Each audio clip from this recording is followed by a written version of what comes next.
Hai sobat semua, apa kabar? Baik kan? Semoga kalian semua sehat selalu, bahagia selalu dan banyak rezeki. Kali ini Mimin mau melanjutkan cerita dari novel Menantu yang Diremehkan. Semoga cerita ini bisa menghibur kalian semua ya, dan bisa menemani hari-hari kalian semua. Oh iya, jangan lupa bantu like dan komen ya biar Mimin tambah semangat uploadnya. Kalau begitu yuk langsung saja ke ceritanya, cekidot.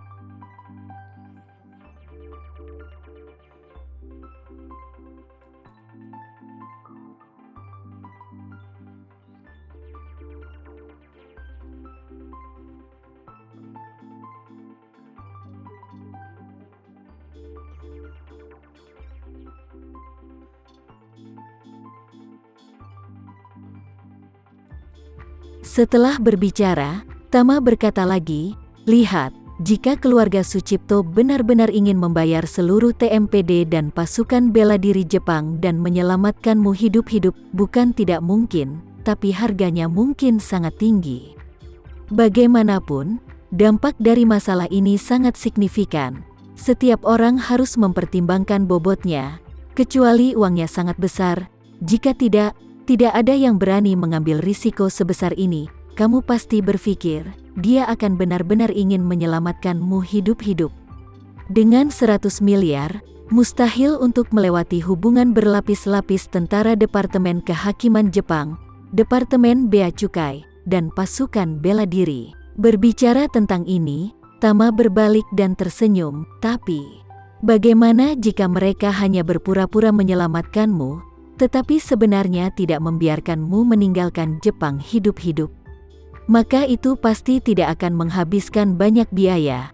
Jadi aku kira mereka sama dengan pria yang pura-pura membeli mobil, ceritanya sama. Biaya sebenarnya kurang dari 1% dari biaya yang diharapkan." Ketika Raya mendengar ini, jauh di lubuk hatinya, dia segera merasa sangat terkejut, dan semua pandangan dari seluruh dirinya benar-benar runtuh pada saat ini. Meskipun dia tidak ingin percaya bahwa semua yang dikatakan Tama kalau itu semua benar, dia juga bukan orang bodoh. Niat Chen Sucipto untuk membunuhnya secara tidak langsung telah diakui melalui telepon, dan masalah ini telah diperbaiki sepenuhnya.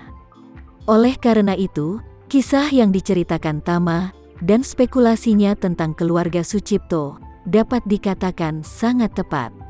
Menurutnya, cerita dan spekulasi ini juga sangat sesuai dengan konteks keseluruhan masalah ini. Pada saat ini, seluruh hatinya merasa malu. Ada terlalu banyak air mata sekarang, jadi pada saat ini, melihat bahwa pada dasarnya dia telah menyerahkan pikirannya, Tamarenza tersenyum sedikit dan berkata, "Jangan tinggal di sini untuk waktu yang lama. Kita harus meninggalkan Jepang secepat mungkin sebelum pasukan bela diri menemukan." Setelah berbicara, dia memanggil semua awak kapalnya, menunjuk ke kapten dan awak kapal keluarga Sucipto, dan segera memerintahkan, "Kalian, bawa mereka ke kabin bawah dan bersihkan geladak." Kru dari keluarga Ito Yuhiko buru-buru mengikutinya. Pada saat ini, Linda juga berjalan ke geladak dan bertanya dengan heran kepada Tama, "Tuan, apakah orang-orang ini akan datang untuk mencariku?" Tama menggelengkan kepalanya, "Tidak, mereka ada di sini untukku." Linda Suteja semakin terkejut ketika dia melihat Raya dengan panah-panah tertancap di kakinya dan dia tidak bergerak.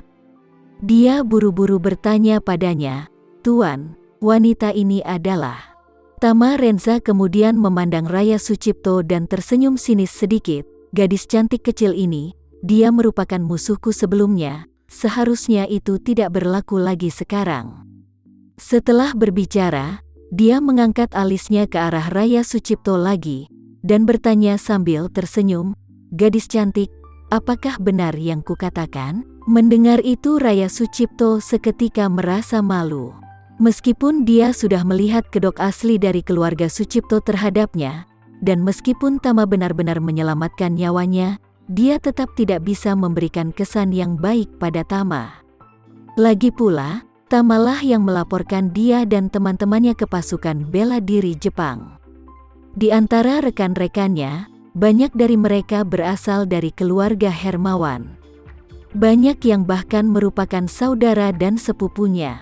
Namun, meskipun dia tidak memiliki perasaan yang baik untuk Tama, kebenciannya terhadap Tama juga menghilang saat seluruh masalah menjadi jelas. Oleh karena itu, dia tidak tahu bagaimana menjawab pertanyaannya untuk sementara waktu, dan hanya bisa dengan keras kepala memalingkan wajahnya ke satu sisi. Melihat tampangnya yang kesal, Tama tidak bisa menahan tawa beberapa kali, dan berkata, "Si cantik kecil, keluarga Sucipto tidak tahu bahwa kamu masih hidup, apalagi kamu ada di tanganku, jadi kamu akan mendengarkanku lain kali.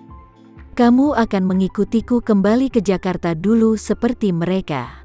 Raya Sucipto tanpa sadar berkata, "Aku tidak akan kembali ke Jakarta denganmu." Tama lalu tersenyum dan berkata, "Kamu ada di kapalku dan tidak ingin mengikutiku. Apakah kamu akan turun dari kapal sekarang?" Raya seketika langsung merasa malu. Dia berpikir sedih di dalam hatinya, "Aku tidak punya tempat tujuan sekarang. Jika aku tidak mengikuti orang ini, aku hanya bisa menunggu Jepang menangkapku di sini. Di mata orang Jepang, aku adalah penjahat keji. Begitu aku jatuh ke tangan mereka, tidak akan ada jalan keluar untuk kabur. Selain itu, aku tidak bisa kembali ke Indonesia sendirian. Bicara tentang lautan luas, aku tidak bisa kembali sama sekali. Bahkan jika aku kembali, aku khawatir sulit untuk melepaskan diri dari cengkeraman keluarga Sucipto." Tadi, ketika Kapten memanggil Chen Sucipto, dia dengan jelas mengatakan kepadanya bahwa aku sudah mati. Jika aku kembali hidup-hidup dan keluarga Sucipto mengetahuinya, mereka akan segera menyadari bahwa Kapten berbohong kepada mereka.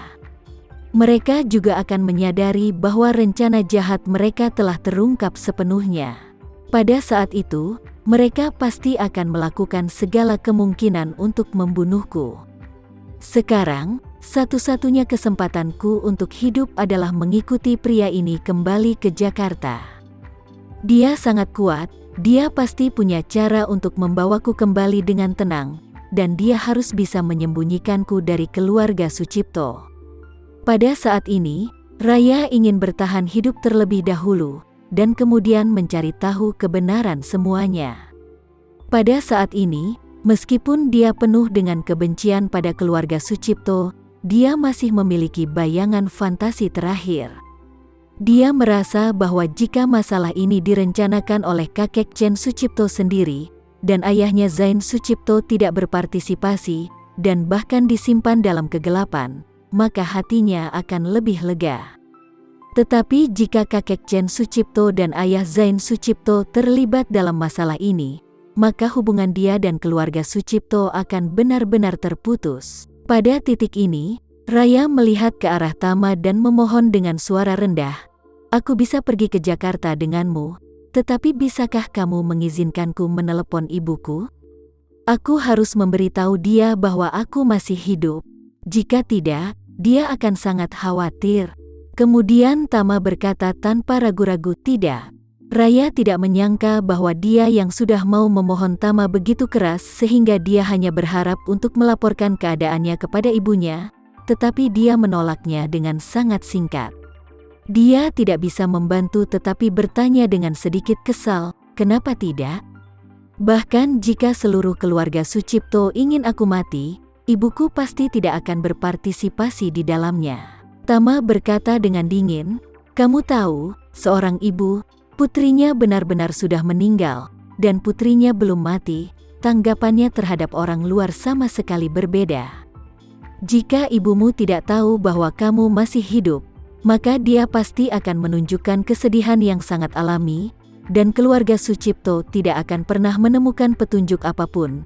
Tetapi jika kamu memberitahu ibumu situasinya sekarang, dan ibumu tahu bahwa kamu belum mati, akan sulit baginya untuk berpura-pura bahwa dia benar-benar kehilangan putrinya. Kalau begitu, akan mudah bagi keluarga Sucipto untuk menemukan hal sepele seperti itu." Setelah berbicara, Tama mencibir dan berkata, "Lagi pula, nama keluargamu Sucipto sangat mudah untuk dicari. Kamu memimpin orang untuk menghancurkan keluarga Matsumoto, dan Chen Sucipto memintamu untuk membunuh di Jepang. Siapa yang tahu apakah dia akan menemukannya? Dan untuk masalah ibumu, kamu ingin memotong rencana di akarnya?" Begitu Raya mendengar ini, dia langsung merasa malu. Dia memang telah dicuci otaknya sebelumnya oleh keluarga Sucipto. Jadi dia berpikir bahwa kepentingan keluarga Sucipto di atas segalanya dan bahwa kepentingan keluarga Sucipto tidak boleh dinodai. Oleh karena itu, dia selalu sangat kejam dalam menghadapi musuh keluarga Sucipto.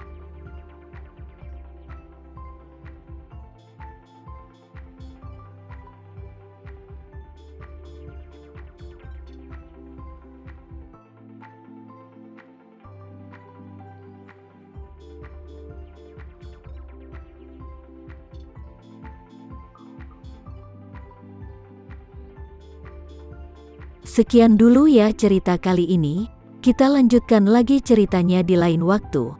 Oh iya, bagaimana menurut kalian? Semoga bisa sedikit menghibur kalian semua. Jangan lupa like, share dan komen ya. Untuk teman-teman yang baru nonton jangan lupa subscribe-nya.